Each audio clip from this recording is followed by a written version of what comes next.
नमस्कार sir. Hello everyone, my self doctor Sandeep Sharma from Urmalia lifestyle medicine. और थोड़े से फेस्टिवल के बाद आप लोगों ने काफ़ी सारा, हो सकता है कुछ गड़बड़ खाया हो, मीठा भी खा लिया हो, हॉलीडेज है, तो आशा करता हूँ वापस आप बैक ऑन ट्रैक हो गए होंगे। और आप लोगों को मोटिवेट करने के लिए, आपकी बीमारियों को समझने के लिए फिर से हम कुछ टॉपिक लेके आपके सामने हैं। तो चलिए शुरू करते हैं। जी सर। सर अभी एक बहुत ही हॉट टॉपिक है। एक्चुअली हमने इस पे पहले भी वीडियो बना चुके हैं हम लोग, लेकिन मैं थोड़ा और एक बार, और जो हमारे नए दर्शक जुड़े हैं उन लोगों के लिए है वीडियो। सर मैं जानना चाहती हूँ कि बहुत सारे सेलिब्रिटीज जो हैं उनकी डेथ जो है वो कार्डियक से होती है, और खास करके अभी जो रीसेंट जो डेथ हुई है वो शॉकिंग है। सिद्धार्थ शुक्ला देखिए 40 साल की उम्र में चले गए। इतना बढ़िया उनका डाइट, इतना बढ़िया उनका सब कुछ था, एक्सरसाइज वगैरह सब कर रहे थे, उसके बावजूद सडन डेथ हुई। पता भी नहीं चला उनको, कभी ऐसा हुआ भी नहीं था कि उनको कभी सिम्टम्स आए हो कुछ, या उनको पहले एक दो बार हार्ट अटैक आया हो, ऐसा कुछ नहीं हुआ। ऐसा ही एक और केस पुनीत कुमार जी के साथ भी हुआ है। तो मैं आपसे जानना चाहूंगी सर कि आप बताइए कि और कौन से कारण हो सकते हैं जिसकी वजह से इस तरह के सिचुएशन में जो है वो सेलिब्रिटीज हो चाहे आम आदमी हो, वो इस सिचुएशन में कैसे पहुंच जाते हैं। तो चलिए, ये एक वापस से एक आई ओपनर वाली चीज़ें हैं कि जो ये दिखाती हैं कि शायद आपके पास पैसा, नेम, फेम बहुत कुछ हो सकता है, लेकिन हो सकता है आप अंदर से बीमार हो।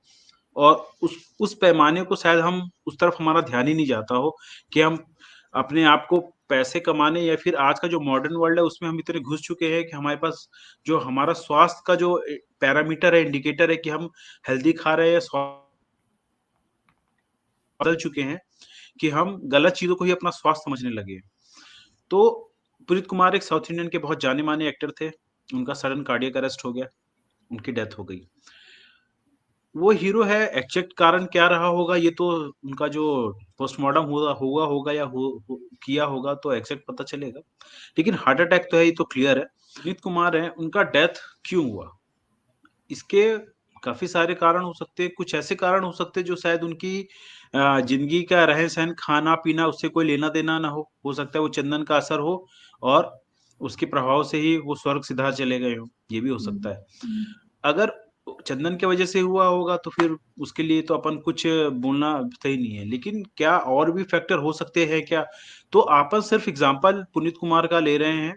ये आम इंसान के लिए, आम जिंदगी में, और जो डेली 10,000 लोग को हार्ट अटैक आता है, उनके परिपेक्ष उनके एग्जांपल लेते हुए मैं बता रहा हूँ कि बात करें हार्ट अटैक मतलब सडन ब्लॉकेज का बस्ट होना, ये हार्ट अटैक है।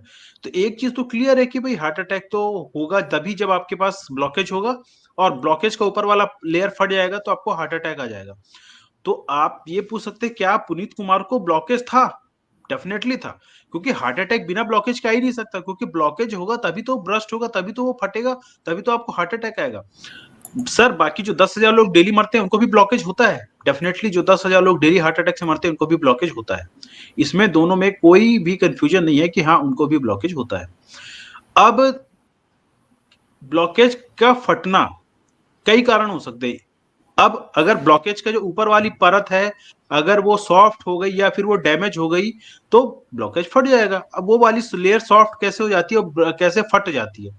अगर आपके अंदर ऑक्सीडेटिव स्ट्रेस होगा तो फ्री रेडिकल बनेगा तो ब्लॉकेज फटेगा। अब स्ट्रेस, ऑक्सीडेटिव स्ट्रेस कैसे कैसे हो सकता है? अगर आपका लाइफ स्ट्रेसफुल है तो हमारा बॉडी में स्ट्रेस हार्मोन रिलीज होता है स्ट्रेस के समय। मतलब अगर आपका स्ट्रेसफुल लाइफ है तो आप बोल रहे हो कि सर पुनीत कुमार की जिंदगी में क्या क्या स्ट्रेस होगा, इतना सारा पैसा तो था। गलत। पैसा होना अलग चीज है, स्ट्रेसफुल लाइफ अलग चीज है। हो सकता है वो पैसे कमाने में इतना स्ट्रेस लग गया हो कि उनका हमेशा कॉर्टिसोल लेवल इंक्रीज रहा हो, हमेशा ब्लड में बढ़ा रहेगा। और जब कॉर्टिसोल बहुत ज्यादा बढ़ा रहेगा तब हमारा बॉडी बहुत ज्यादा फ्री रेडिकल बनाएगा।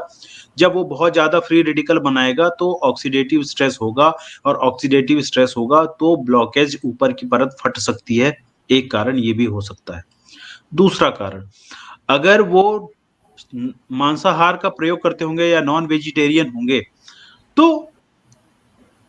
फ्री रेडिकल उनके बॉडी में बनेगा, आयरन का डिपॉजिट बहुत जाएगा, तब भी बन सकता है। अब एक चीज सबसे बड़ा लोगों में कंफ्यूजन होता है कि सर वो तो इतना हेल्दी है, इतना एक्सरसाइज करते थे। करना और हेल्दी होना दोनों अलग अलग चीजें हैं। ये मैं पहले भी वीडियो में बताया हूँ। बहुत ज्यादा एक्सरसाइज करना इसका मतलब ये जरूरी नहीं है कि आपके अंदर का हार्ट का ब्लॉकेज है वो जो है बराबर से इंटैक्ट रहेगा। दोनों अलग अलग चीजें हैं। बहुत ज्यादा एक्सरसाइज करने से भी फ्री रेडिकल बनता है। अब आपके मन में सवाल आएगा, सर इसका मतलब एक्सरसाइज करना बंद कर दे? नहीं, आप बराबर से एक्सरसाइज करिए।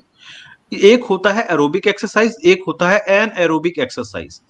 एरोबिक एक्सरसाइज में क्या होता है, हम एक्सरसाइज करने का जो स्पीड है वो इतना रखते हैं जितना हमारा बॉडी का ऑक्सीजन हमें अवेलेबल है।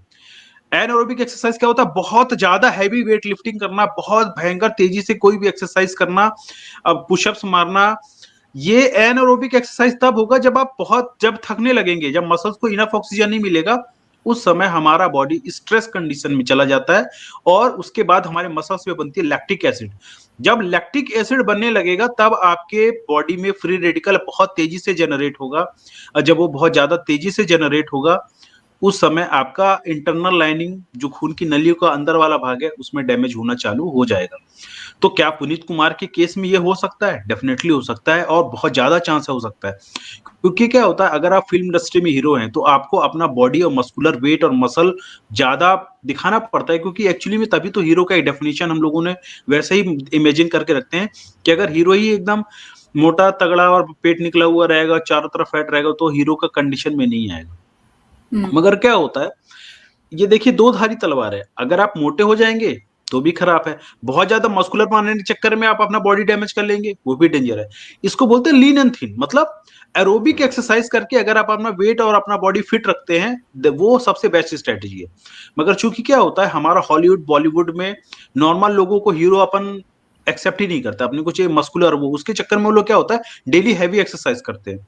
और डेली हैवी एक्सरसाइज कंटिन्यूअस साल दर साल चलते चलते वो इंटरनल डैमेज धीरे धीरे होते होते देर सवेर आपके मेम्ब्रेन को डैमेज कर देता है और एक दिन वो बस्ट हो जाता है। तो ये कंडीशन, ये एग्जांपल भी हो सकता है। मगर मान लीजिए 100 लोग हैं हैवी एक्सरसाइज करते हैं, 100 लोग हैं एरोबिक एक्सरसाइज करते हैं, तो जो हैवी एक्सरसाइज करने वाले हैं उनका हार्ट अटैक होने का चांस डेफिनेटली ज्यादा होता है, इसमें कोई दो राय नहीं है। तीसरा कारण क्या हो सकता है? तीसरा कारण हो सकता है कि कई बार क्या होता है, हमको लगता है हीरो है तो सब कुछ सही काम ही कर रहा होगा। ये हमारे मन की गलत फहमी है। हीरो होना, और आजकल तो बहुत कॉमन सा हो गया है, हीरो लोग और ये जितने बॉलीवुड और फिल्म इंडस्ट्री है, वो जो पर्दे पे दिखती है वो होती कुछ और है और पर्दे के पीछे होती कुछ और है। और आप कुछ दिनों में तो बहुत अच्छे से क्लियर हो रहा है। 50% मतलब ज्यादातर लोगों का, अगर रियलिटी देखा जाए, ज्यादातर लोग ड्रग एडिक्ट्स है। अब तो पोल भी खुलती जा रही है धीरे धीरे, कितने लोग इसमें लीन है जो एकदम बहुत बेहतरीन छवि लेके घूमते हैं, वो सब हुए। तो ये तो ड्रग एक और है, और पता नहीं क्या क्या करते होंगे, वो हमको नहीं पता। अगर वो करते होंगे तो उसका असर भी दिखेगा। मैं ये नहीं बोल रहा कि वो कर रहा है, ये कर रहा है, सर आप उंगली उठाए, मैं उंगली नहीं उठा रहा हूँ। लेकिन कुछ जिन दिनों से जो न्यूज आ रही है उससे एक चीज क्लियर होता है कि इतने भी नापाक साफ लोग नहीं है, इतने भी दूध के धुले नहीं है, कुछ ना कुछ कर्म कांड तो करते हैं। स्मोक करना, ड्रिंक करना तो इन लोगों में बहुत कॉमन सी बात होती है। ठीक है, तो वो भी कारण हो सकता है, नहीं होगा, वी डोंट नो, क्योंकि उनका पर्सनल लाइफ में तो हम इतना इनके बारे में जानते नहीं है। लेकिन अगर आप ये सब कर रहे हैं, एक्चुअली ये हम पुनीत कुमार के लिए वीडियो नहीं बना रहे हैं, उनका एग्जांपल लेके उन लोगों के लिए बना रहे हैं जो आम लोग जो देख रहे हैं, जो मरीज हैं, उनको क्या सबक सीख मिल सकती है। उनके लिए सबक यही है कि जिम में हैवी एक्सरसाइज ना करें, बिल्कुल नॉट एट ऑल रिकमेंडेड। आप एरोबिक एक्सरसाइज तक करेंगे ना तो हार्ट के लिए अच्छा है। देखिए कैसा, वही चीज कैसे हार्ट को डैमेज कर सकती है और वही चीज कैसे हार्ट के लिए अच्छी हो सकती है। अगर आप एरोबिक एक्सरसाइज करेंगे तो वो हार्ट के लिए अच्छा है, उसमें फ्री रेडिकल नहीं बनता और वो उसमें स्वास्थ्य हमारा बढ़ता है। लेकिन आप एनएरोबिक हैवी लिफ्टिंग और हैवी एक्सरसाइज करेंगे, उससे बहुत ज्यादा फ्री रेडिकल बनता है। कभी कभार ठीक है, रोज के रोज अगर ऐसे करेंगे वो शरीर के लिए ठीक नहीं होता है। मगर क्या होता है, जब आप जिम में जाएंगे, 5,000 रुपया 6,000 रुपया महीना देंगे, तो आपको क्या लग रहा है, डांस करने और कूदने का पैसा दे रहे हैं, आप हैवी वेट उठाने का दे रहे हैं। तो पैसा वसूलने के चक्कर में आप अपने हार्ट का, अपने स्वास्थ्य का ताक पे रख के, उसका ताक पे रख के जो है आप हैवी एक्सरसाइज कर रहे हैं। तो हैवी एक्सरसाइज ना करें, एरोबिक एक्सरसाइज करें, वॉक करना, ब्रिस्क वॉकिंग करना, माने और स्किपिंग करना, ये सब एरोबिक एक्सरसाइज में आता है। एरोबिक एक्सरसाइज क्या होता है, अगर आप लोगों को ज्यादा समझ में नहीं आएगा तो उसके लिए अपन एक अलग वीडियो और बना देंगे। मगर जिस एक्सरसाइज में ऑक्सीजन इनफ होता है, हमारे बॉडी में लैक्टिक एसिड नहीं बनता, वैसे एक्सरसाइज को बोलते हैं एरोबिक एक्सरसाइज। तो सर दो ये चीजें जो हो गई, सर पहला एक सवाल मेरे मन में आ रहा है कि जो कार्डियक एक्सरसाइज कराई जाती है, क्या वो ठीक है, क्या वो करना चाहिए? बिल्कुल, देखिए यहीं पे एक बहुत थोड़ा डीप में समझने के फाइन साइंस ऑफ जजमेंट देखना पड़ेगा। कार्डियक एक्सरसाइज क्या होता है, कुछ समय के लिए होता है। उसमें क्या होता है, हम अपने हार्ट के ऊपर स्ट्रेस डालते हैं चंद थोड़े देर के लिए। तो थोड़े देर के लिए जब स्ट्रेस डालते हैं तो उतना टाइम ड्यूरेशन हो ही नहीं पाता कि इतना ज्यादा फ्री रेडिकल बने। लेकिन जब वही कार्डियक वाले को अगर आप 1 घंटा स्ट्रेस कर देंगे, 1 घंटा हो जाएगा, 1.5 घंटा हो जाएगा, कंटिन्यूअस हो जाएगा, तब वो डेंजरस है। थोड़े कार्डियो में क्या होता है, थोड़ी देर के लिए अपन पेशेंट को बहुत तेजी से दौड़ाते हैं, बहुत हैवी एक्सरसाइज कराते हैं। उससे क्या होता है, हार्ट रेट अपन उसको 140 142 तक ले जाते हैं। एक्चुअली कार्डियो मतलब होता है हार्ट रेट। तो उसका हार्ट रेट अपन वहां तक ले जाते हैं ताकि हार्ट को प्रैक्टिस रहे वहां तक जाने का। लेकिन उसकी एक लिमिट है। जैसे आप गाड़ी आपकी 120 का कांटा होता है तो अपन कभी कभार टेस्ट कर लेते हैं, जब ट्रक को पास करना है या किसी को पास करना है तो थोड़ी देर के लिए 120 का स्पीड कर लेते हैं। लेकिन आप घर से लेकर ऑफिस तक या फिर 200 किलोमीटर तक कंटिन्यूस 120 पे चलाएंगे तो गाड़ी क्या होगा, एग्जॉस्शन में जाएगा, ओवर एग्जॉस्ट होगा, ओवर हीट हो जाएगा, उसका ऑयल जल जाएगा, उसका सब कुछ खराब हो जाएगा। तो थोड़े देर के लिए हाई स्पीड अपने हार्ट को बढ़ाना हेल्दी है। लेकिन आपको यहाँ पे फाइन सेंस ऑफ जजमेंट देखना पड़ेगा। थोड़ा देर के लिए कार्डियो थोड़ी देर के लिए करेंगे, गुड फॉर यू। कंटिन्यूस आपका हार्ट बहुत देर तक हाई स्पीड में रहेगा, बैड फॉर यू हेल्थ। यही डिफरेंस होता है।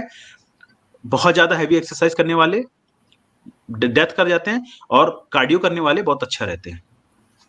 जी, मतलब आपकी बातों से ये समझ आ रहा है सर कि स्ट्रेस किसी भी फॉर्म में अगर आप अपने आप में ले रहे हैं, चाहे वो शारीरिक श्रम हो या मानसिक आप अपने आप को मानसिक स्ट्रेस दे रहे हैं, ये दोनों ही नुकसान है और दोनों ही स्थिति में आपको बहुत ज्यादा फ्री रेडिकल बनेगा और ये दोनों ही स्थिति में आपके मौत का कारण बन सकता है। तो हमारी तो यही राय है सभी लोगों से कि आप लोग अपने दिमाग को और अपने शरीर को स्ट्रेस फ्री रखें। लाइफ बहुत छोटी है, दिख ही रहा है। जितना ज्यादा आप लोग सुकून से जिएंगे, उतने ज्यादा स्वस्थ जिएंगे, उतनी लंबी जिंदगी जिएंगे। बहुत सारे सपने देखते हैं। 40 की उम्र कुछ नहीं होती सर, लेकिन 40 की उम्र में इंसान चला जाए, अभी पता नहीं कितने सपने उनके बाकी होंगे। और तो क्या हम पीक चाहते हैं ऑफ कि द लाइफ है, 40 years is the peak of life. क्योंकि पढ़ाई लिखाई सेटल जॉब सेटल होते होते आदमी की लाइफ यहाँ तक पहुंचती है। अगर उसी में चला गया तो प्राइम ऑफ लाइफ में चला जाता है, सब कुछ जी धरा का धरा रह जाता जी, तो हमारी यही कामना है कि आप लोग इस पर, जितने भी दर्शक हमें देख रहे हैं, वो इस पर्टिकुलर स्ट्रेस लेवल पे अपने हमेशा ध्यान रखें, क्योंकि स्ट्रेस जिंदगी का हिस्सा है, उससे हम बच नहीं सकते। लेकिन उसको हमेशा आपको ध्यान रखना है कि कितना स्ट्रेस आप लेना है, आपको उससे ज्यादा मत लीजिए, वो आपके लिए बहुत ज्यादा घातक सिद्ध हो सकता है। तो thank you so much sir, आपका है। ये वैल्यूएबल इन्फॉर्मेशन देने के लिए। मैं मिलती हूँ नेक्स्ट वीडियो में, तब तक के लिए thank you. Thank you everyone, have a nice day.